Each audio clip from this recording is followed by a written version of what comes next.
Hello everyone, my name is Wong. Today I'm delighted to share my reflections and the insights that I gained from the service learning program. I will divide my presentation into three parts.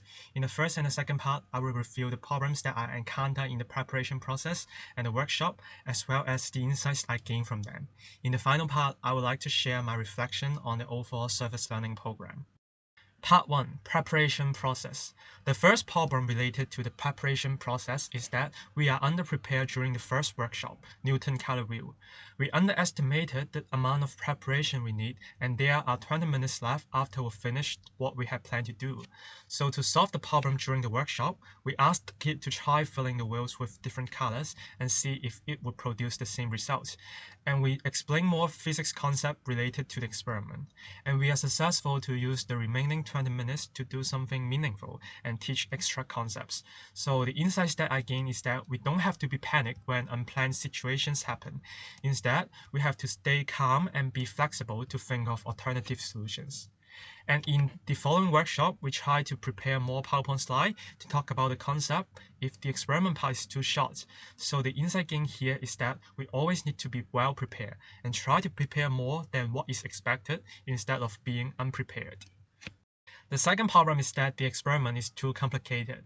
1 week before workshop 4, the DIY catapults, we found that the catapult is too complicated to be made during our trials. So the solution is that we search for an easier way to construct the catapult online and simplify the whole experiment accordingly. In the end, the kids were able to construct the catapult easily and played it happily, and it turns out to be a successful workshop. So what I learned is giving ideas and making plans are easy, but it's important to perform trials on your plans before implementing them to make sure your plans really work. And if you found out that your plans failed, don't stick to them and be flexible to change them. Part 2. Workshop. The problems I encountered during the workshop is that the kids don't understand my explanations. During the fraction game, we require the kids to compare the value of the fraction by comparing their numerators and denominators. When I try to explain the concept of fractions to the kids, I explain it mathematically, like saying if the denominator becomes larger, the value will become smaller, etc. However, the kids seems to be confused and not understanding what I meant.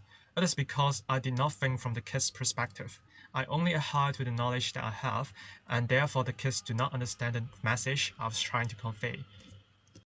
However, when we try to use more lively and daily examples to explain it, like the example of cutting cakes, the kids understood the concept immediately and were able to answer the questions correctly.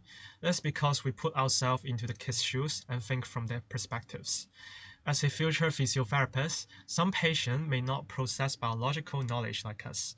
When we are trying to convey messages like their medical conditions to them, we should use simple terms or lively examples instead of professional terms to make sure that they really understand.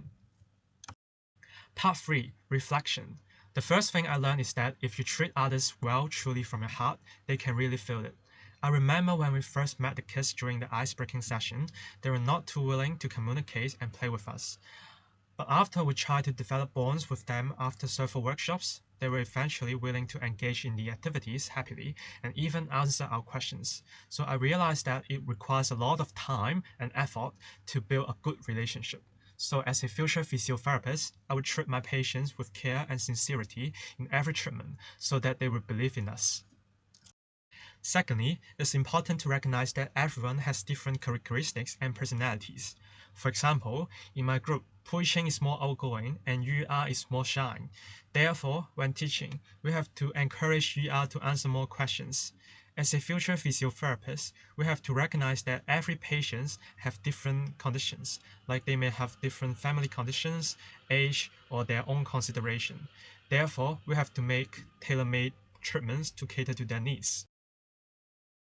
Finally, this program allows me to find my joy as a volunteer. During the workshops, when children could answer our questions correctly, I felt really satisfied as I found that I have really taught them something with my knowledge and made a positive impact in their life. In the future, I would like to continue to participate in volunteering programs and utilize my ability to return to society and create meaningful impacts. And that's the end of my presentation. Thank you.